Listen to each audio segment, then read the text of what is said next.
addressed it to all panelists and attendees. Emily's jumping ahead a few slides. We're not going to start until the hour, but hello from Indiana. Greetings, Dustin. Hi, Michelle from Western New York. It's delightful to see these familiar names. Hi, good morning, Sandra from Los Angeles. Love, love, love this. We have a bunch of people signed up for today, almost like 125. I was surprised. But I guess this is a hot topic, and it's a real important one. We're going to get started in about a minute. Hi, Luan, Pam, Pamela, Colleen, Christine, Sarah. So welcome, welcome, welcome. Nakia, Elizabeth. Who did I miss? Anybody? Angela. Nice to see you all here today. It's a very cold Friday here in Chicago area. We're like looking at polar vortex, -25 below wind chill. Outrageous. I haven't been outside in days. So full disclosure. So I'm just a little bit afraid right now. We've also got snow. I hope it's better where you all are. Hi, Annette. Greetings. Good morning, Christine. It's noon, so we're going to get started. Selena Ornelas is in the background for Be Strong Families. She's providing our tech support today, and we're really grateful. She helped me a lot with getting this PowerPoint together, so grateful for Selena. And our topic today, I'm Katthe Wolf. I was supposed to be here with Alexandra James, but Alexandra is out with the flu. And we're just really grateful that it's the flu that she's out with and not something like coronavirus. But Alexandra can't be with us today, so I'm here by myself, holding it down.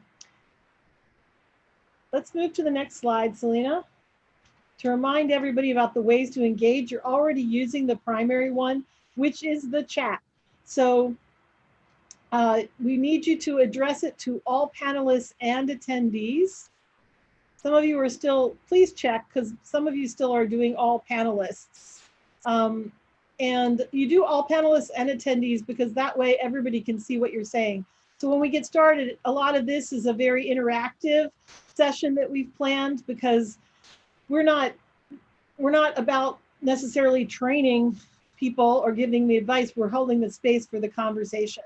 So if you can do like Christine Bernard and all panelists and attendees, that's fabulous. The other way is if raising your hand.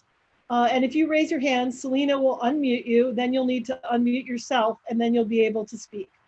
So with that, we're going to move to the next slide. People are already agreeing, anxious to get to the topic, telling me to hurry up. Hey guys, it's only 12:02. but these are our agreements in recognition that we co-create this safe space together for all of us to learn and grow and get to things that we might not have thought of before. So we have a poll on this topic, and Selena's going to launch the poll. There are 3 questions on the poll. You launching it, Selena? Great. Are you a supervisor? Yes or no? Do you have a supervisor? Yes or no? And Cynthia, there are not any printouts for today, but this will be available. This presentation will be available on our website very soon afterwards, as well as the PowerPoint. And then how happy are you with the way your employer has responded to the pandemic? And those of you who are currently not employed, if you were at the beginning of the pandemic, you can also do that. I guess it's a scale of 1 to 5, so extremely happy to extremely disappointed with the way your employer has responded to the pandemic. That's not specifically your supervisor, but your employer. So are you a supervisor, yes or no? Do you have a supervisor, yes or no? And then how happy are you with the way your employer has responded to the pandemic?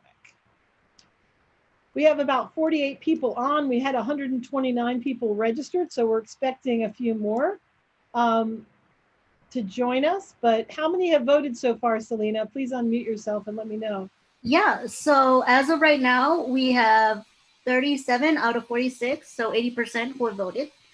Okay, last votes, last few. We're just going to do like 10 more seconds. Okay. To fill out the poll, and then Selena will post the results for me. I'm really looking forward to these results because it has it has a lot to do with how we move through the presentation. Yep. All right, Selena, you can close out the poll and let's see what we have. All right. So are you a supervisor? 44% of you are, and 56% of you are not. So that's great because we want to hear from both sides. 97% of you have supervisors, so that's also great. And in terms of, most of you are pretty happy. 59% are for, gave your company a 4 or your agency a 4, and 31% of you are really happy. And then a couple of you are, about 4 of you are disappointed. Not necessarily extremely disappointed, but you really feel like people could have done better. Great. Well, that's a great beginning because as we have been teasing all week, this webinar it's about supervision, but it's not only for supervisors. It's also like for all of us to think about what we would like from our supervisors. So let's go to the next slide, Selena. And we're starting out with interaction. You also in the chat, or if you want to raise your hand, the question is, what are the qualities of a good supervisor? Like, what's a good supervisor to you? And this is just, I pulled it off the internet. Evidently, people had a meeting, where they had a graphic note taker. And this is one group's idea of what a good supervisor is. But we'd love to hear from you. What do you think are the qualities of a good supervisor? Let's just start there. Transparent, listens, and coaches, Ashley said. Thank you, Ashley. Love it. Beverly, a great listener. Awesome.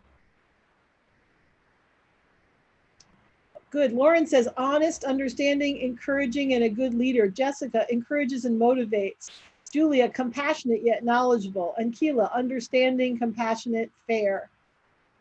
Julia, willing to help and get down and dirty. Individual, Tiedra says individualizes. Colleen says encouraging and empowering.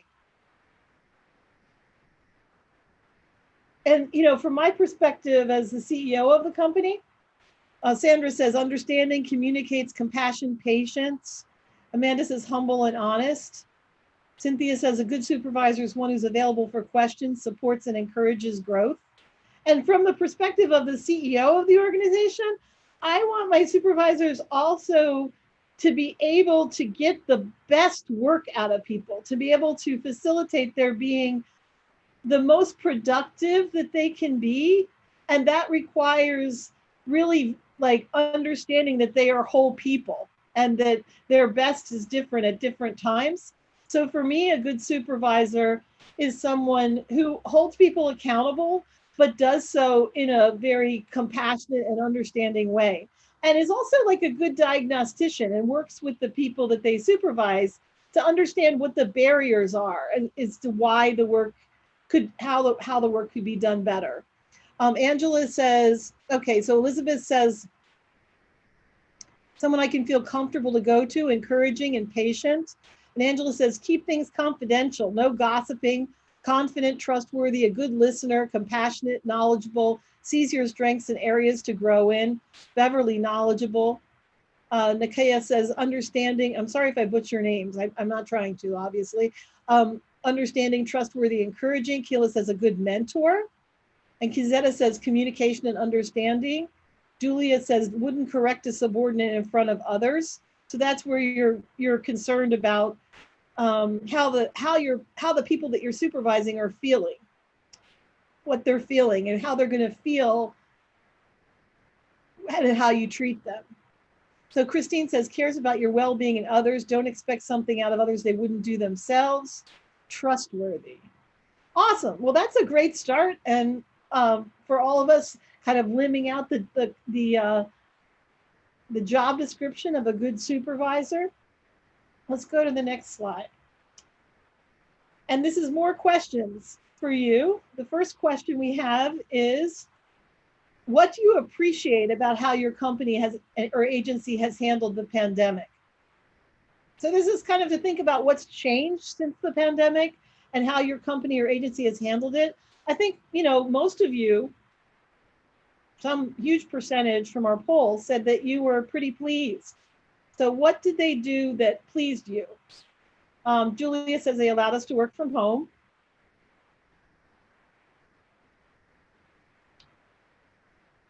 All staff emails to communicate updates. So they're keeping the communication, trying to keep the communication going between the team. Tiedra says they implemented weekly town halls to keep everyone connected. Beverly said develop policies and procedures. What kind of policies and procedures, Beverly? Colleen says flexibility for time with my own children and their virtual schooling. Dustin says being transparent about not forcing someone to take job tasks they're not comfortable with going out into the community due to health concerns. So they seem to care, they cared about your health and weren't pushing you. We did that, and a lot of these are things that Be Strong Families has also done for our, we really were very concerned, especially at the beginning, that we not push people into situations, especially when there wasn't consensus about safety.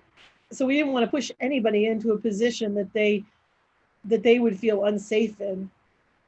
I appreciate, okay, they recognize, Lauren says, oh, Angela, we have to start out. We work from home, get updates on changes, have supportive wellness meetings. And Lauren says they recognize that we can work from home, so have adapted our future plans to become a hybrid workplace where we can work from home, the field, or the office as needed. I think that's really interesting in terms of the morphing, because like Be Strong Families has always had flex time and been more concerned about people getting the work done than exactly the hours they put in. And we've also pretty much always had a big portion of us working virtually. So the work from home thing was not new for us, but these things, and they made sense. But I think more and more companies are realizing that these things made sense. More companies are realizing that had kind of more rigid boundaries around work are realizing that they can adapt. And Keela says taking proper health precautions. Elda allowed staff to work from home. And Stephanie says, I appreciate the safety of employees has been prioritized, and I've been empowered to make changes and be flexible on traditional policies for my team to ensure their safety and their well-being. And Colleen says, a focus on self-care and opportunities for self-care during work hours, regular check-ins on mental health. And Kinzetta says, virtual contact. And Cynthia keeps us updated and developed a virtual program, made sure all staff was safe and provided with PPE. Procedures about, and Beverly says procedures about virtual visits, emergency visits, working at home policies, etc. And Juliet says, although I have gone back to the office, I can bring my son with me because he's doing school online. And Cynthia says, oh, that's good supervisor. Do we have somebody raising their hand, Selena? Yes, Jennifer Cashwell. Okay, Jennifer. Selena's going to unmute you. You're going to need to unmute yourself, and then you'll be able to speak. Jennifer, you still seem to be muted. I'm sorry. I was just clicking buttons. My button must have got stuck. I didn't have anything to say. Oh, okay. Sorry. Great. Well, what we're seeing in the chat, I think if I were summarizing, we're seeing that people are feeling that their companies or their agencies or their programs are concerned with their health, safety, and well-being, holistic well-being, their mental health, their family life, and their work life, and their health, and that also, so there's a great deal of compassion, and there's also flexibility, and people trying to work it out and figure out what makes sense and create new policies and procedures around that. So now we're going to drill down, and related to our theme of today in terms of supervision, how has your supervisor positively adapted during the pandemic? Like, I guess that's what we're asking. If you're a supervisor, how have you adapted during the pandemic to the supervision that you're providing? And if you have a great supervisor who you're grateful for and feel like they're doing a great job at adapting, to the pandemic. What are they doing? What are supervisors specifically doing?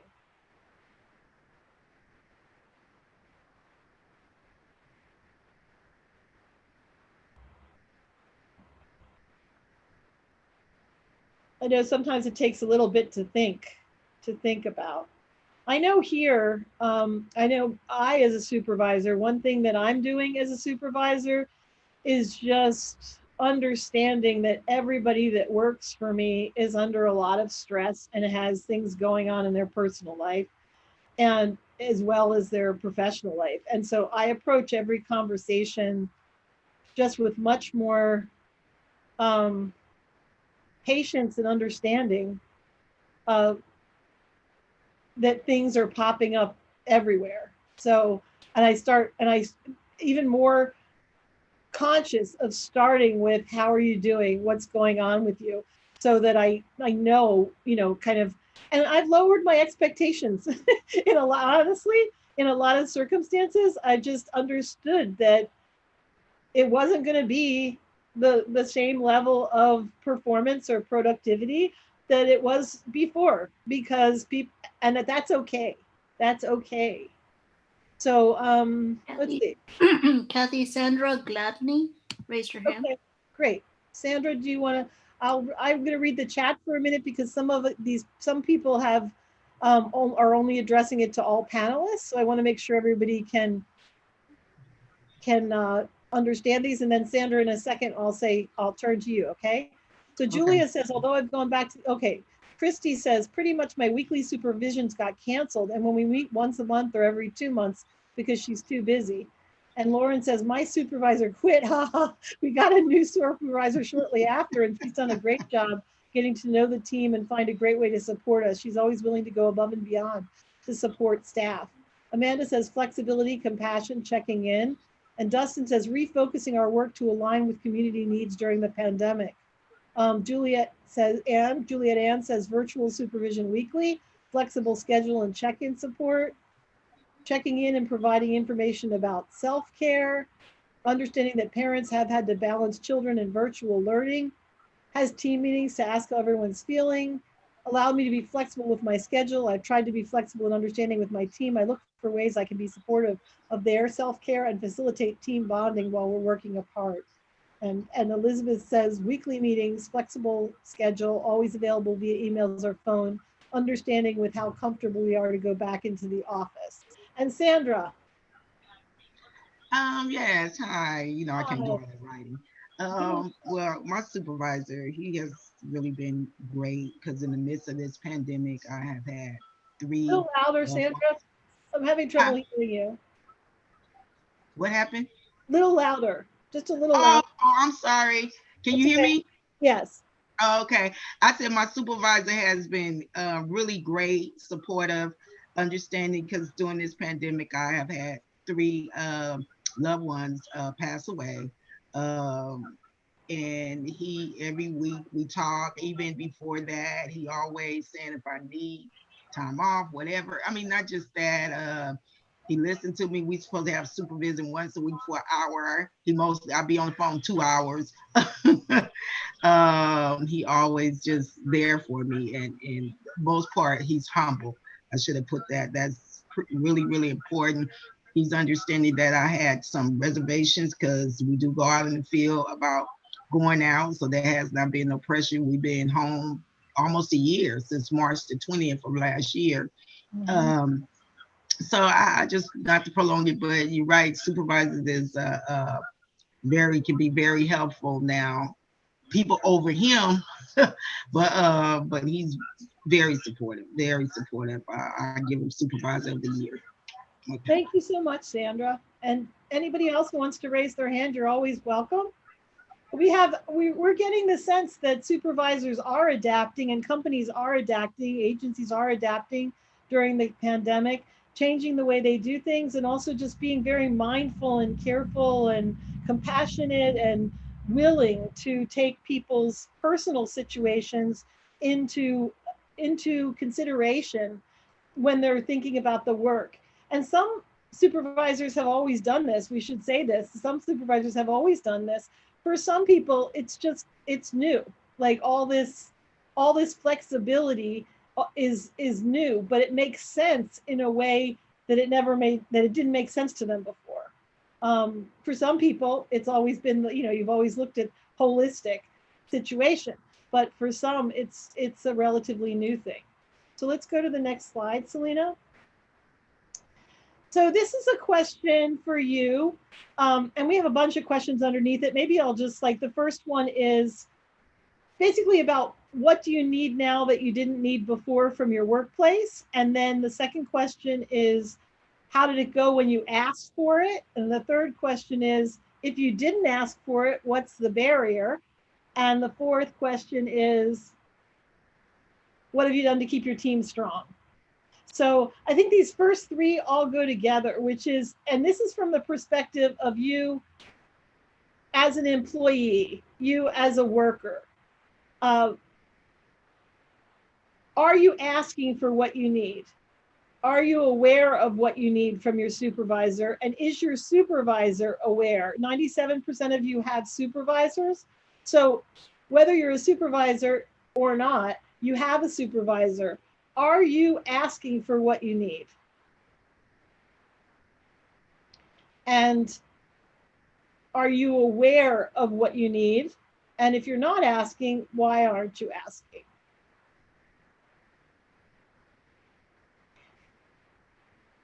And I'm going to give a little time for people to answer. But these are also really important rhetorical questions.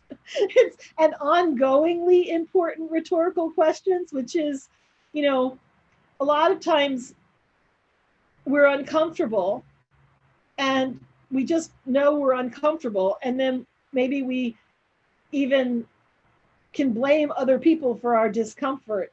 But to get to the place where you really understand what is it that can make this better, and how can I ask for it in a way that I'm likely to get it? How can I ask for it? And then to be able to do that can actually improve your experience in lots of areas of life, but work being one of them. Christy says, we needed and need technology that is up to date. The answer was no because of budget, which I get, but then it makes it nearly impossible to do our job. So I'm not able to give the tools to my team to be successful. Wow. That's a hard one. And it kind of makes me think, of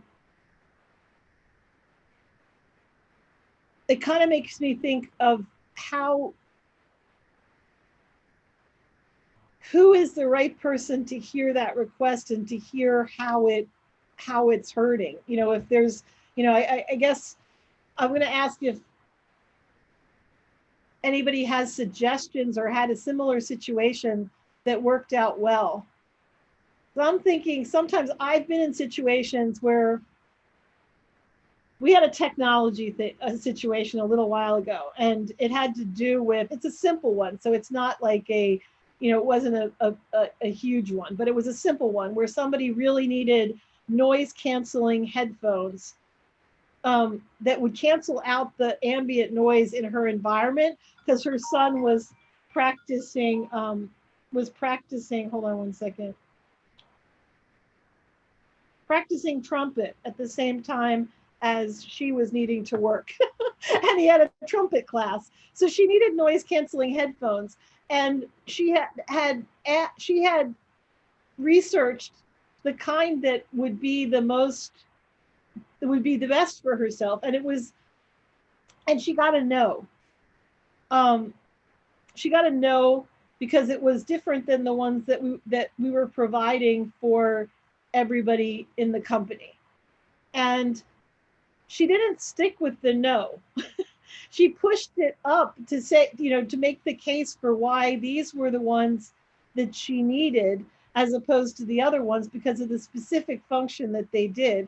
And, the reason that she'd gotten the no, it was like, let's just say we were able through conversation to get to the heart of the issue and go back to our values as a company about what are we trying to do during the pandemic. We're trying to make everybody, not only allow them to work from home, but to make their home offices as functional as they can be. So we made that commitment early in the pandemic. And so when somebody comes and says, in order for my home office to work well, I need this particular thing, then that has to be part of, our decision-making process. So I don't know if that helps, but it did require kind of pushing up the chain and making the argument and showing what was going to be lost.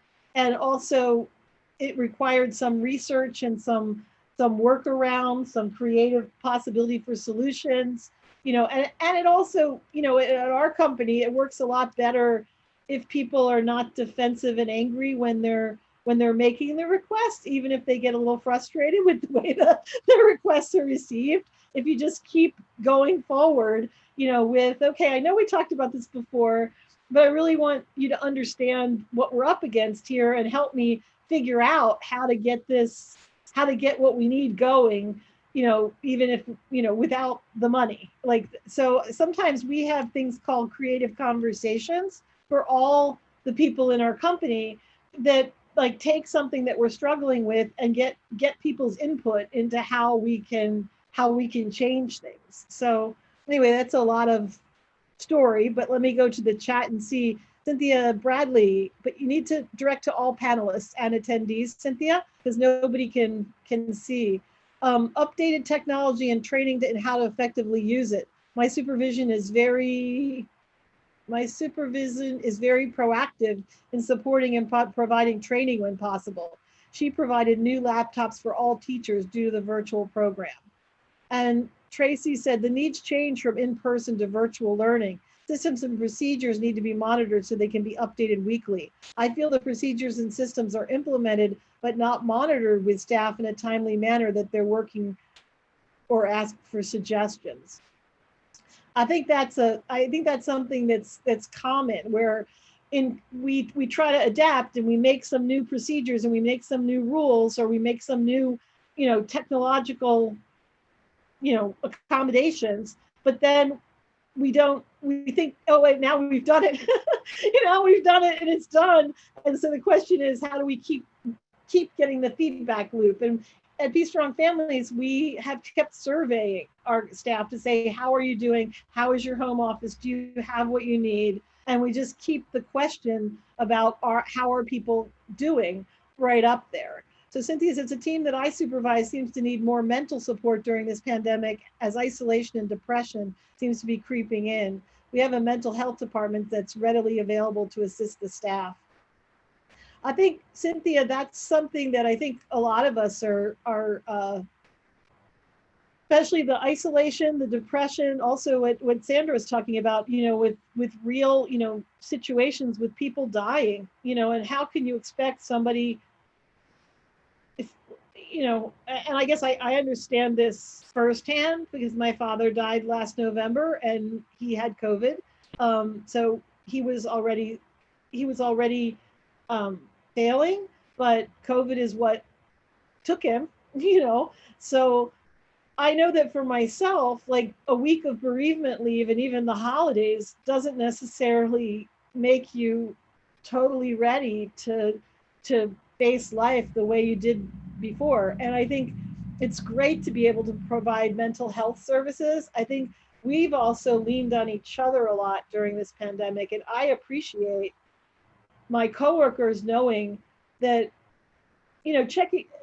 checking in on me, checking in on each other, and understanding that we don't just get over having one person on our staff had 16 people die over the last 5 months, and in their intimate circle, some from COVID, one got shot, one natural causes, but it's just a lot of death and a lot of grieving and a lot of trauma that people are going through. And part of it is mental health services, and part of it is strong community support to be able to know that your coworkers care about you.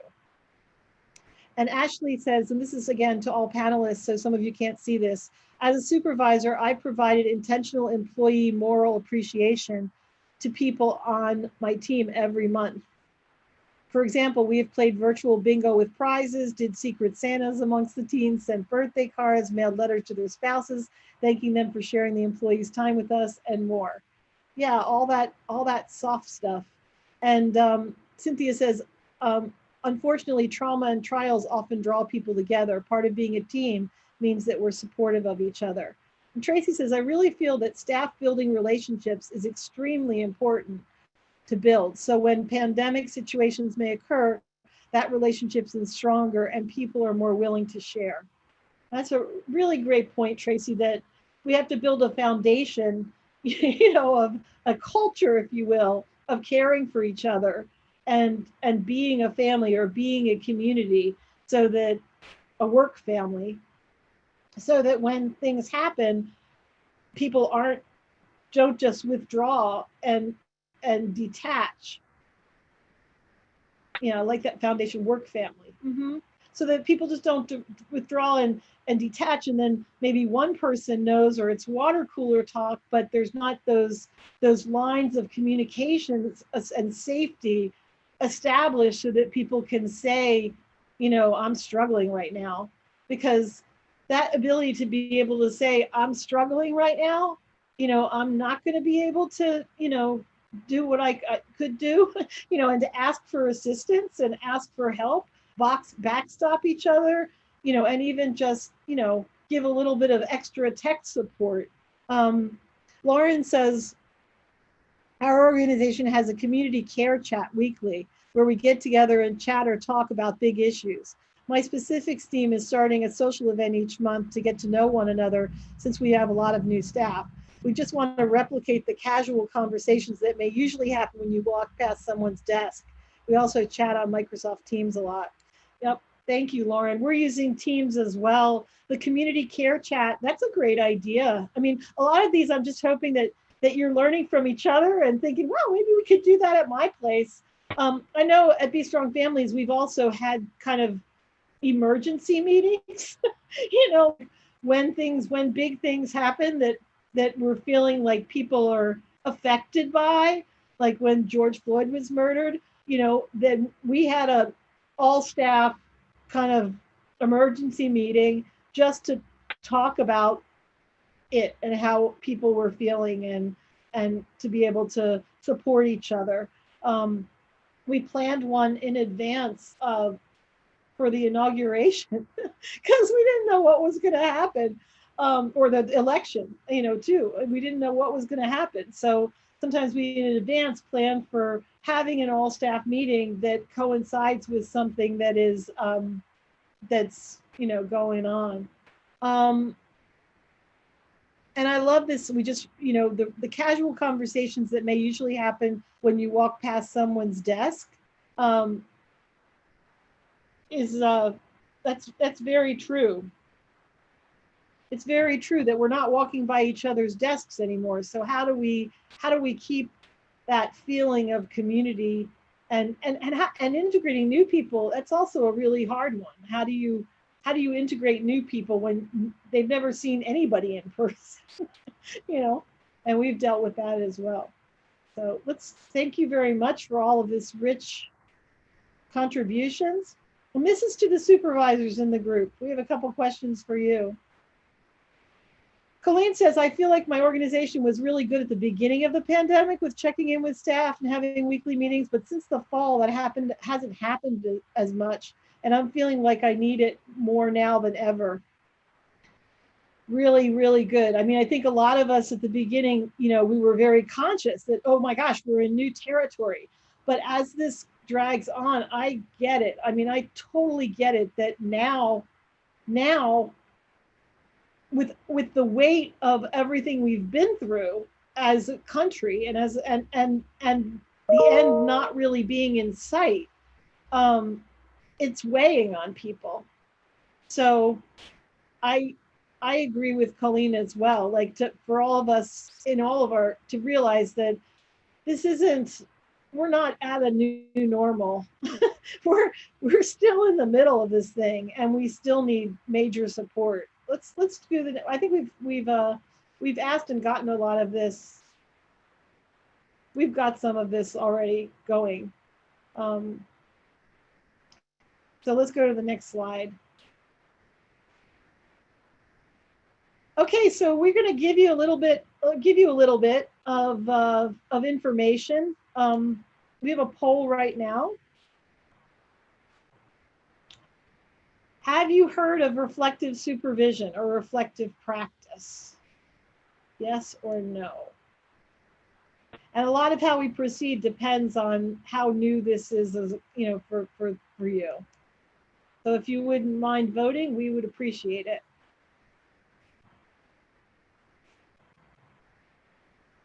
And if you're not voting, continue, you know, we can continue with the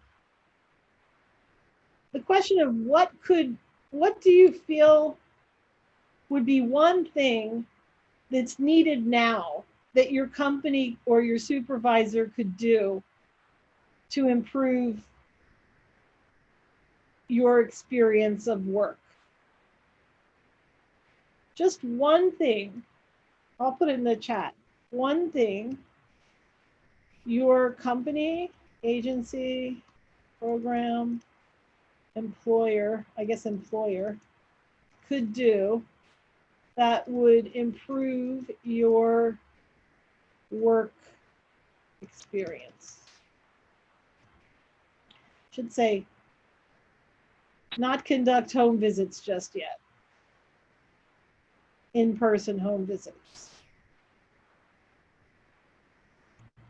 And Keela, have you talked to them about, is that happening? Yeah, is it happening? Are you being asked to go conduct home visits now? It will soon. And then how is your company or how is your agency handling it? Are people, are they being aware of people's concerns and putting those people who feel comfortable doing it in that situation and not others? Or are they, like, for example, I got vaccinated I got my first vaccine last week, and my second one will be February 17th. So after February, at the end of February, I'm going to feel like I can fly.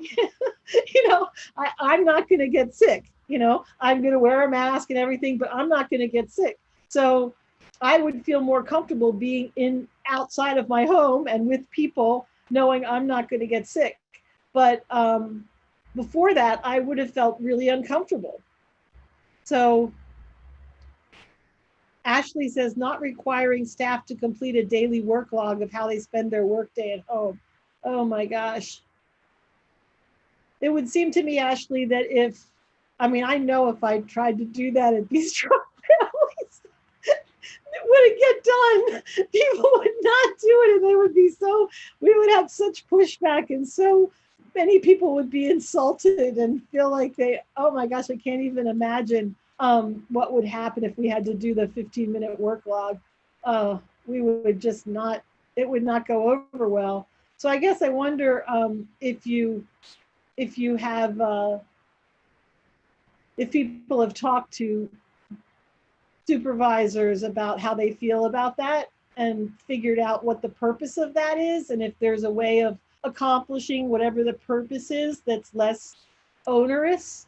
Kayla says they're giving the options to the families we service. Oh, they're giving the options of home visits or not. I wonder if they're giving the option to employees as well.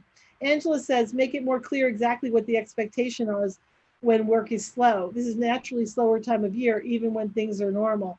Yeah, that's a really good point, because when we work in offices, when you think about it, there's a lot of time spent, I remember, I haven't worked in an office in a really long time, but I remember when I did, there was a lot of time spent chatting with people. There was a lot of time in the break room. There was a lot of time, like, not exactly nose to the grindstone, and it was okay because but we were in the office. I think, like, expecting when people go home to have people just, the research on what people are capable of doing, in terms of attention span, that's not,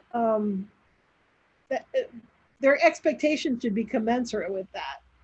And Jennifer says she agrees with Ashley, communication and all be on the same page. Lawan says research or explore vaccine option or policies for staff that conduct community visits and events. Yeah, Lawan, I know somebody who's my board chair, and she does a lot of, she has a crisis nursery that she manages and a lot of congregate homes. And oh my gosh, they didn't fall into any of the vaccine categories immediately, like essential workers or whatever. Immediately they didn't. And she did so much advocacy to try to get them able to be vaccinated. And that's, and we're gonna have next Friday, we're gonna have a talk about the vaccine and what we're all feeling and thinking about it, because only 40% of the healthcare workers, they're offered it or getting it. And there's a lot of concerns about it. And there's a lot of people who want it who can't get it. So we're going to talk about that next week. A work log, oh my gosh, our union would have gotten involved immediately. Yep, right? And then Lauren says, my supervisors and upper management have told us to practice self-care. I feel like I'm not working enough, but my supervisor encourages me every time we have supervision. They're more concerned about our well-being than they are that we're working the full 40 hours. And I think that's a wise, I think it's a wise, from my personal opinion, as the CEO of Be Strong Families, I think that's wise approach, that you need to keep your team together. You need to keep people as healthy and positive and as possible in these times. They need encouragement, they need support. And, the work can be a good focus, to get through things as well. So you need to have a focus on the work and still hold people accountable, because it's not good if morale totally plummets, because some people are having to work and others aren't. But balancing all that and with what's going on is really important. So let's close the poll, and I want to hear if people have heard of reflective supervision. Yeah, so it looks like it was almost an even split. Yep, 56% yes and 44% no. Okay, so let's go to the next slide. This is just, and this is not created specifically for the pandemic. This came from the infant mental health and family support fields, and it's based on relationship-based practice and parallel process. So relationship-based practice is the idea that in infant mental health, in family support, in family services, everything is happening through the relationship. And that if you think about child welfare, for example, if I'm a child welfare involved mom and my kids have gotten taken away from me, and I go in to talk to a worker, and I'm defensive and I'm angry and I'm frustrated and I'm embarrassed and I feel guilty and I feel ashamed. Like, I have all those feelings coming in. If that person is able to make a relationship with me, they treat me with respect, they seem to be concerned, they seem to want to assist me with getting my kids back, and we can develop a positive rapport, I'm much more likely to work through what I have to work through in my service plan than if I'm fighting with the person every time I go in and I'm feeling demoralized afterwards. So I think the idea is that the relationships we have with our clients are the ways that we get the work done. And reflective practice is general reflective practice, but it's especially important when you apply it to supervision because of this third bullet, which is parallel process. Go to the next slide, Selena, please. So parallel process is basically, in social work, it's the idea that whatever you want to happen between the worker, which is the you in the center here, and the clients, whatever you want to happen, however you want them to behave with the clients, if you want them to be positive, if you want them to be supportive and encouraging, if you want them to build on strengths, if you want them to be good listeners, if you want them to develop a good rapport, if you want them to support, whatever you want them to do with their clients. The supervisor has to do with them.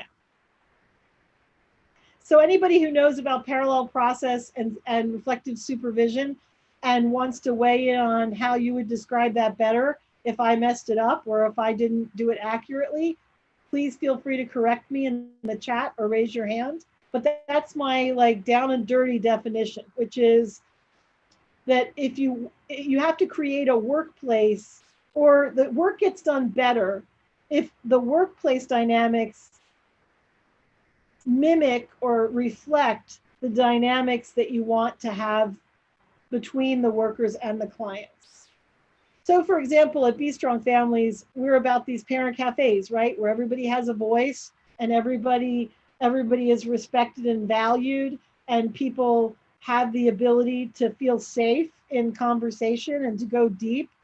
So we have to create a culture at Be Strong Families where all of our workers feel like they're respected and they're valued and they're safe to be able to explore, you know, and if we do that, then they're going to be able to host the cafes in that way as well. If we don't do that, then they're going to be training in a mode that is opposite of the environment we're trying to create with cafes. So that's the parallel process in a nutshell. And reflective supervision is a big part, and I'm going to go forward because I'm not seeing people say, you got it wrong, Kathy. But you can, for sure. Reflective practice and reflective supervision is something that can be intentionally implemented in an organization. And it seems like the pandemic is a good time for this to get inserted, because we are spending more time with our supervisors and certain, you know, like at least some of us. Sandra was saying that her 1 hour of supervision can sometimes go to 2 hours. I know other people have said that supervision meetings have stopped altogether, but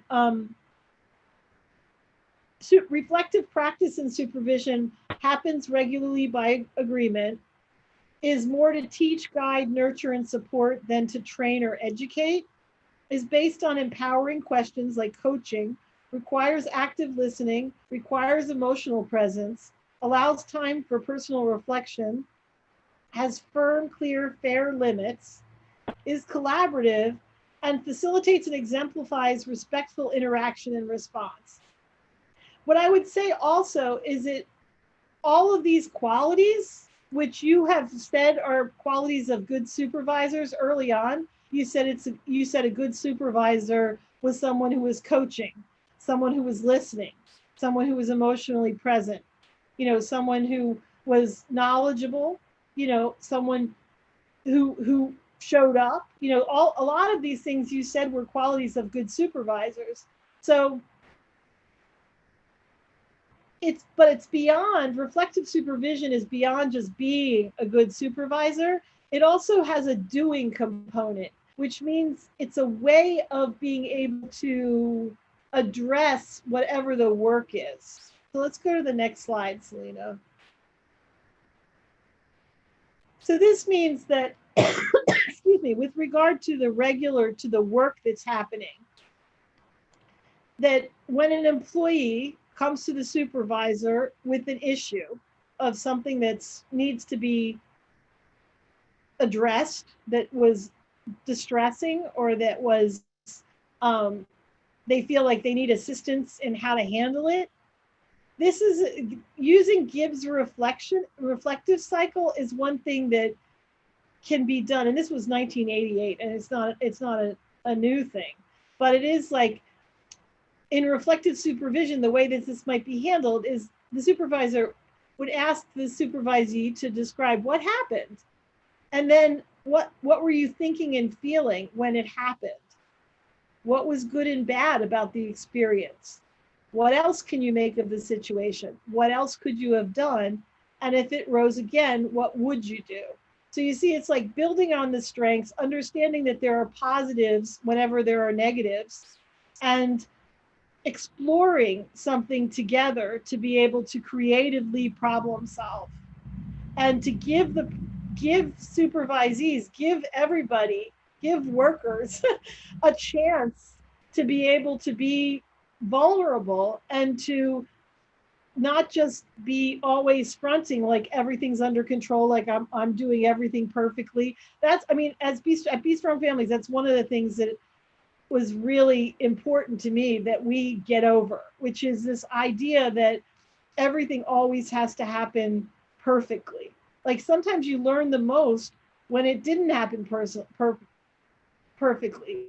You learn how to make what you do better when problems occur. So if all of our trainers, for example, when they're going out and doing training, if when they do their debrief, if everything was always fantastic, it's probably not honest, and it's also not going to help us get better. It's much, you have to look at, I mean, I think in one of our previous webinars, I know in one of our previous webinars, we talked about how there are no problems or challenges, only opportunities. So the thing is, what's the opportunity in for growth and for improvement in negative things that happen? And I think from the perspective of the supervisor, it's really important to have that stance that people should need to be allowed to be human. They need to be allowed to fail.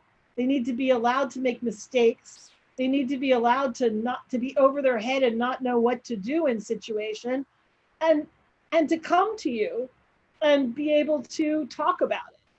And even if like it's a situation that normally they could handle, but they didn't handle it well that on that day, they might be like, I don't know why. Excuse me.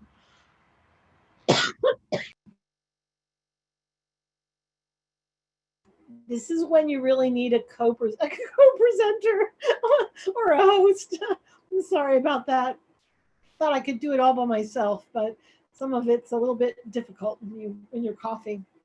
So anyway, I'm just saying that sometimes I know I've been in a situation where I've been confused about why something didn't go the way I thought it would, or why something triggered me and I didn't and it went south. And it really helps if a supervisor can be there as a sounding board and a assistant in terms of, thank you, and get some water and sip it. I didn't want to chug on my big water bottle in front of you all, but I think it's a better idea to do that. Anyway, how is this resonating with you, these reflective supervision pointers? Next slide. So this is kind of in a reflective practice or a reflective supervision session. You would be actually asking, or your supervisor would be asking you, okay, they first say what went well this week. What are the things you're the most proud of? What are the positives that happened? You know, what are your wins? You know, so that you have the strengths out there. But then you say, okay, so what didn't go well? And maybe pick something kind of big that you feel like you could use some, you know, use some input on, to some feedback about. And then they tell the story about what happened. And here are some questions that a supervisor might ask. How are you feeling about this? What do you think makes you feel that way about the situation? How do you think they're feeling? Which means if it happened with a family or with a child. What did this remind you of in your past? What happened last time you met? What else happened? How is this the same or different from what's happened before? So it's really just asking these open-ended questions that allow I think the first thing is just making the space to be able to reflect and to be able to dive into what's going on. Because often if we're just like filling out our logs and doing our our jobs, you know, and we don't stop and we don't say, you know, what's going on and how is it working and how could it work better, it will just, it's not going to help us to do our best work. So after you discuss the specific situation in depth, you also make a plan for the future. So if you encounter this situation again, what might work better next time? How can I, as a supervisor, be helpful? And how will you take care of yourself before the session and after? So that has to do with, this is specifically for maybe home visits, or maybe like with infant mental health, home visits, or a situation where you're meeting with a family and say something went wrong and you want to talk about it. So how can you prepare for the next session with this family, or how can you prepare for sessions in general that'll help alleviate whatever was happening? And then what's also important in reflective supervision or reflective practice is the follow-up. So you check in on the issue at the beginning of the next session. How's it going? What happened with the plan? That closing the loop, like that also helps with anything like that you've talked about in supervision. Even if it was a personal thing, like, my son has got a new job this week. It really makes me feel like you were listening and you care about me. If next week you ask me, so how's your son's job going? So some of this is intuitive, but some of it can also be very strategic and formulaic. Like you commit to setting aside time for reflective practice, and you commit to being someone as a supervisor that will help the people that are working for you to work things out. So what are your feelings about? What's the next slide? Do we have a next slide? So what do you think of all this? What's your experience with it? And what do you think about this happening at your place?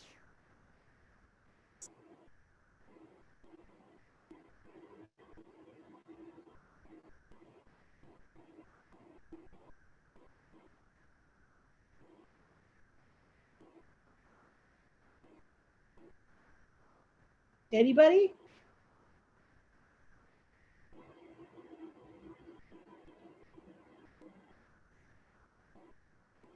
Luan says, I think the tool will be useful. I mean, it is also something that, you can clip a couple of these slides and take it to your supervisor and suggest it. Like, I think it would be a great thing if we had this here, or if you're a supervisor, you can explain this process to the people you supervise and say, you know what, I'm going to try this if you're not doing it already. So I think that Julianne says, I love the idea of be the environment you want to create, the parallel process. And Christy says, I'd like to implement this. I feel I haven't had anyone ever demonstrate this to me, so I could imagine how it would make my employees feel better. Yeah. Oof. It seems like right now, in the midst of the pandemic, there are more opportunities to learn. There's more staff development opportunities out there. Everybody's on webinars all the time. So, I mean, I think that it is a great time to implement something that's going to be good for staff. And I think most management teams are going to be open to things that you think will increase employee satisfaction, increase employee, sustainability, in the job, increase mental health. And this is like, it does increase mental health if you have a place to be able to, kind of process what's going on with the work, but in a way that isn't about just performing. That's about actually thinking about how it could go better. It's really a stress reducer. Reflective supervision can be promoted as a stress reducer. Like, I want the people I supervise, or I want my supervisor to be able to assist me with dealing with real situations on the ground. Stephanie says, ensuring my interactions with my staff match the kind of interactions I would like them to have with our clients is really great. I'll definitely be thinking about how I can make sure I'm doing this intentionally. Awesome. The parallel process idea is a big one. And then this, this reflective supervision, it's all over the place. You can Google it and get more, I'm sure you can get how it relates to your work specifically and more pointers for it. It's really available and out there. So feel free. And thank you for joining us. Let's move to the next slide. And we hope that you will join us next week as well. We have a lot of great things planned. Yoli's going to be back doing grief, and we're on the worry of grief. Julie Lenner and Dwayne Dixon are going to be talking about after school, which we all know is important. Wednesday, Terry Gibbs is going to be back. He was here this week as well, and he's going to be talking about affluenza and fundamental needs. And he's teased that as there's a Chilean psychologist, I think, who's behind this fundamental needs. I don't remember the man's name, but I think it's going to be really a great one.